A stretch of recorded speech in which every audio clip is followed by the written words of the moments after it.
So ఆట విడుపు కార్యక్రమం అయితే చాలా ఘనంగా జరుగుతుంది. ఈ రోజు ఎమ్మెల్యేలు ఎమ్మెల్సీలు అందరూ కూడా చాలా యాక్టివ్ గా పార్టిసిపేట్ చేస్తున్నారు. వాళ్ళలో ఉన్న చిన్నతనం అంతా కూడా బయటకు తీసి ఈ రోజు గేమ్స్ లో అసలు లీనమైపోయి కాంపిటీషన్ లో ఫీల్ అయ్యి ఆడుతున్నారు. మనతో మాట్లాడడానికి శ్రీరామ్ తాతయ్య గారు ఉన్నారు.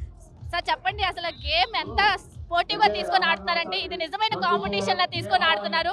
సో ఎలా అనిపిస్తుంది గేమ్స్ అంతా?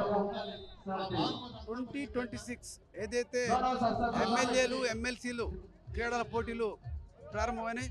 అందరూ కూడా ఎమ్మెల్యేలు ఎమ్మెల్సీలు చివరికి మహిళలు కూడా వృద్ధులు కూడా పెద్ద వయసు 70 అబౌవ్ 70 ఇయర్స్ అబౌవ్ 60 ఇయర్స్ అందరూ కూడా పాల్గొనడం జరిగింది. అందరూ కూడా చాలా ఉత్సాహంగా స్పోర్ట్గా ఆడుతున్నారు. ఒకవైపు రన్నింగ్, ఒక వాలీబాల్, కబడ్డీ, షార్ట్ పుట్, అటు గేమ్స్ అండ్ స్పోర్ట్స్ రెండు జరుగుతూ ఉన్నాయి.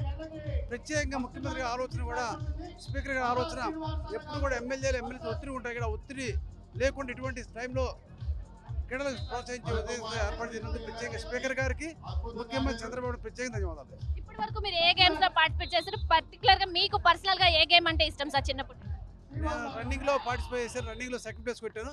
వాలీబాల్ స్పీకర్ గారి టీంలో కొట్టాము. స్పీకర్ గారి టీం గెలిచాము మేము. ఓకే, చిన్నప్పటి నుంచి మీకు పర్సనల్ గా ఏ గేమ్ అంటే ఇష్టం సార్? ఇంట్రెస్ట్ ఏ గేమ్? నాకు క్రికెట్ అంటే బాగా ఇష్టం. క్రికెట్ బ్యాటింగ్ చేస్తాను. ఓకే, రేపు ఎలా ఉండబోతుంది సార్? నేను తప్పకుండా క్రికెట్లో పార్టిసిపేట్ చేస్తాను.